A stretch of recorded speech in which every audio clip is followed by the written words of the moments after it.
ಗೃಹಲಕ್ಷ್ಮಿ ಯೋಜನೆದು ಭಾಳ ಚರ್ಚೆ ಆಗ್ತಾ ಇದೆ ಸರ್. ಮತ್ತು ಬೆಂಗಳೂರು ತಕ್ಷಣ ಒಂದರಲ್ಲೇ 12,000 ಜನ ಗೃಹಲಕ್ಷ್ಮಿ ಯೋಜನೆಯಿಂದ ಕೈ ಬಿಟ್ಟಿದ್ದಾರೆ. ಐ ಡೋಂಟ್ ನೋ, ಅದೆಲ್ಲ ನಂಗೆ ಗೊತ್ತಿಲ್ಲ. ಗೃಹಲಕ್ಷ್ಮಿದು ಏನಾಗಿದೆ ಅಂತಂದರೆ ಕೆಲವರೆಲ್ಲ ಸತ್ತೋಗಿದ್ದವರೆಲ್ಲ ಅವರು ಬೇರೆಯವ್ರು ತೆಗೆದುಕೊಳ್ತಾ ಇದ್ದಾರೆ.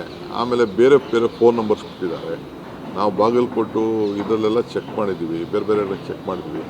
ಯಾರ್ದೋ ನಂಬರ್ಗೆ ಯಾರ್ದೋ ಇದಾಗ್ತಾ ಇದೆ. ನಾವು ರೀಚೆಕ್ ಮಾಡ್ತಾಯಿದ್ವಿ, ಅವ್ರು ಏನು ಯೂಸ್ ಮಾಡ್ತಾಯಿದ್ದಾರೆ, ಕರೆಕ್ಟಾಗಿ ಆಗ್ತಾಯಿದೆಯಾ, ಏನು ಎತ್ತ, ಅದನ್ನೆಲ್ಲ ನಾವು ನೋಡ್ತಾಯಿದ್ವಿ. ನೋಡಿದಾಗ ನಮಗೆ ಬೇಕಾದಷ್ಟು ಇದು ಬಂತು. ಅದಕ್ಕೆ ಹೊಸ್ದಾಗೆ ಅವರು ಐಡೆಂಟಿಫೈ ಮಾಡ್ಕೊಳ್ಳಿ, ಆ ಮನೆ ಯಜಮಾನಿರ ಏನು ಎತ್ತ, ಅವ್ರಿಗೆ ತಲುಪ್ತಾ ಇದೆಯಾ, ಕರೆಕ್ಟಾಗಿ ಏನು ಅವ್ರ ಅಕೌಂಟಾ ಅನ್ನೋದೆಲ್ಲ ನಾವು ಸ್ವಲ್ಪ ಕರೆಕ್ಟಾಗಿ ನೋಡಬೇಕಲ್ಲ. ಸೊ ಅದಕ್ಕೆ ನಾವು ರೀಚೆಕ್ ಮಾಡ್ತಾಯಿದ್ವಿ ಅಷ್ಟೇ. ಅಷ್ಟು ಬಿಟ್ಟರೆ ಬೇರೆ ಏನು ನಾವು ಕಟ್ ಮಾಡಬೇಕು ಅಂತ ಯಾರಿಗೂ ಕಟ್ ಮಾಡಬೇಕು ಅಂತ ಯಾರಿಗೆ ಸಿಗಬೇಕೋ ಅವ್ರಿಗೆ ಸಿಕ್ಕಲಿ, ಏನು ತೊಂದರೆ ಇಲ್ಲ. ಯಾರಿಗೂ ಕಟ್ ಮಾಡೋಕ್ಕೆ ನಮಗೇನು ಇಂಟ್ರೆಸ್ಟ್ ಇಲ್ಲ. ನಾವು ಅವರು ದಾಖಲೆ ಅವತ್ತಿನ ಕಾಲದಲ್ಲಿ ಎಮರ್ಜೆನ್ಸಿ ಕೆಲವರೆಲ್ಲ ತಂದು ಯಾರ್ದಾದ್ರೂ ನಂಬರ್ ಕೊಟ್ಬಿಟ್ಟಿದ್ದಾರೆ.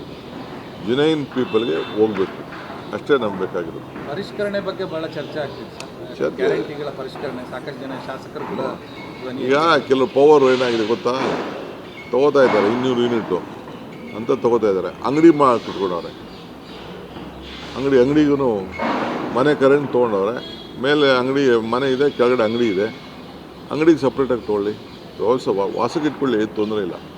ರೆಸಿಡೆನ್ಷಿಯಲ್ಗೆ ಇಟ್ಕೊಳ್ಳಿ, ಕಮರ್ಷಿಯಲ್ ಒಬ್ಬೊಬ್ರಿಗೆ 6 ಹೆಸರಲ್ಲಿ 6 ಮೀಟ್ರ್ ಇದೆ. ಯಾವನು ಬಾಡಿಗೆ ಇದ್ದಾನೆ ಅವನ ಮನೆ ಇರಲಿ. ಬಾಡಿಗೆ ಮನೆ ಇದ್ದೀನಿ ಅಂತಂದರೆ ಒಂದು ಅಫಿಡವಿಟ್ ಕೊಡಲಿ, ನಾನು ಬಾಡಿಗೆ ಮನೇಲಿ ಇದ್ದೀನಿ ಅಂತ ಅಂದ್ಬಿಟ್ಟು. ಸೊ ಆ ರೀತಿ ಕರ್ನಾಟಕ ರಾಜ್ಯದವ್ರಿಗೆ ನಾವು ಇದನ್ನು ಮಾಡಿರೋದು, ಕರ್ನಾಟಕ ರಾಜ್ಯದ ಮತದಾರರಿಗೆ ಕೊಡಬೇಕು ಅಂತ ನಾವು ಮಾಡಿರೋದು. ಗೃಹಲಕ್ಷ್ಮಿ ಯೋಜನೆದು ಭಾಳ ಚರ್ಚೆ ಆಗ್ತಾ ಇದೆ ಸರ್. ಮತ್ತು ಬೆಂಗಳೂರು ತಕ್ಷಣ ಒಂದರಲ್ಲೇ 12,000 ಜನ ಗೃಹಲಕ್ಷ್ಮಿ ಯೋಜನೆಯಿಂದ ಕೈ ಬಿಟ್ಟಿದ್ದಾರೆ. ಐ ಡೋಂಟ್ ನೋ, ಅದೆಲ್ಲ ನಂಗೆ ಗೊತ್ತಿಲ್ಲ.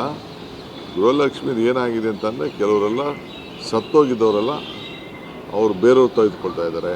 ಆಮೇಲೆ ಬೇರೆ ಬೇರೆ ಫೋನ್ ನಂಬರ್ಸ್ ಕೊಟ್ಟಿದ್ದಾರೆ. ನಾವು ಬಾಗಲಕೋಟು ಇದರಲ್ಲೆಲ್ಲ ಚೆಕ್ ಮಾಡಿದ್ದೀವಿ, ಬೇರೆ ಬೇರೆ ಚೆಕ್ ಮಾಡಿದ್ವಿ. ಯಾರ್ದೋ ನಂಬರ್ಗೆ ಯಾರ್ದೋ ಇದಾಗ್ತಾ ಇದೆ. ನಾವು ರೀಚೆಕ್ ಮಾಡ್ತಾಯಿದ್ವಿ, ಅವ್ರು ಏನು ಯೂಸ್ ಮಾಡ್ತಾಯಿದ್ದಾರೆ, ಕರೆಕ್ಟಾಗಿ ಆಗ್ತಾಯಿದೆಯಾ, ಏನು ಎತ್ತ, ಅದನ್ನೆಲ್ಲ ನಾವು ನೋಡ್ತಾಯಿದ್ವಿ. ನೋಡಿದಾಗ ನಮಗೆ ಬೇಕಾದಷ್ಟು ಇದು ಬಂತು. ಅದಕ್ಕೆ ಹೊಸ್ದಾಗೆ ಅವರು ಐಡೆಂಟಿಫೈ ಮಾಡ್ಕೊಳ್ಳಿ, ಆ ಮನೆ ಯಜಮಾನಿರ ಏನು ಎತ್ತ, ಅವ್ರಿಗೆ ತಲುಪ್ತಾ ಇದೆಯಾ, ಕರೆಕ್ಟಾಗಿ ಏನು ಅವ್ರ ಅಕೌಂಟಾ ಅನ್ನೋದೆಲ್ಲ ನಾವು ಸ್ವಲ್ಪ ಕರೆಕ್ಟಾಗಿ ನೋಡಬೇಕಲ್ಲ. ಸೊ ಅದಕ್ಕೆ ನಾವು ರೀಚೆಕ್ ಮಾಡ್ತಾಯಿದ್ವಿ ಅಷ್ಟೇ. ಅಷ್ಟು ಬಿಟ್ಟರೆ ಬೇರೆ ಏನು ನಾವು ಕಟ್ ಮಾಡಬೇಕು ಅಂತ ಯಾರಿಗೂ ಕಟ್ ಮಾಡಬೇಕು ಅಂತ ಯಾರಿಗೆ ಸಿಗಬೇಕೋ ಅವ್ರಿಗೆ ಸಿಕ್ಕಲಿ, ಏನು ತೊಂದರೆ ಇಲ್ಲ. ಯಾರಿಗೂ ಕಟ್ ಮಾಡೋಕ್ಕೆ ನಮಗೇನು ಇಂಟ್ರೆಸ್ಟ್ ಇಲ್ಲ. ನಾವು ಅವರು ದಾಖಲೆ ಅವತ್ತಿನ ಕಾಲದಲ್ಲಿ ಎಮರ್ಜೆನ್ಸಿ ಕೆಲವರೆಲ್ಲ ತಂದು ಯಾರ್ದಾದ್ರೂ ನಂಬರ್ ಕೊಟ್ಬಿಟ್ಟಿದ್ದಾರೆ. ಜಿನೈನ್ ಪೀಪಲ್ಗೆ ಹೋಗಬೇಕು ಅಷ್ಟೇ ನಮ್ಗೆ ಬೇಕಾಗಿರೋದು. ಪರಿಷ್ಕರಣೆ ಬಗ್ಗೆ ಭಾಳ ಚರ್ಚೆ ಆಗ್ತಿದೆ ಸರ್. ಗ್ಯಾರಂಟಿಗಳ ಪರಿಷ್ಕರಣೆ ಸಾಕಷ್ಟು ಜನ ಶಾಸಕರು ಕೂಡ ಈಗ ಕೆಲವು ಪವರ್ ಏನಾಗಿದೆ ಗೊತ್ತಾ, ತೊಗೋತಾ ಇದ್ದಾರೆ 200 ಯೂನಿಟು ಅಂತ ತೊಗೋತಾ ಇದ್ದಾರೆ. ಅಂಗಡಿ ಕಟ್ಕೊಂಡವ್ರೆ, ಅಂಗಡಿಗೂ ಮನೆ ಕರೆಂಟ್ ತೊಗೊಂಡವ್ರೆ. ಮೇಲೆ ಅಂಗಡಿ ಮನೆ ಇದೆ, ಕೆಳಗಡೆ ಅಂಗಡಿ ಇದೆ.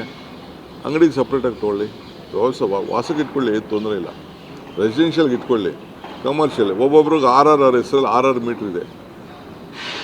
ಯಾವನು ಬಾಡಿಗೆ ಇದ್ದಾನೆ ಅವನ ಮನೆ ಇರಲಿ. ಬಾಡಿಗೆ ಮನೆ ಇದ್ದೀನಿ ಅಂತಂದರೆ ಒಂದು ಅಫಿಡವಿಟ್ ಕೊಡಲಿ, ನಾನು ಬಾಡಿಗೆ ಮನೇಲಿ ಇದ್ದೀನಿ ಅಂತ ಅಂದ್ಬಿಟ್ಟು.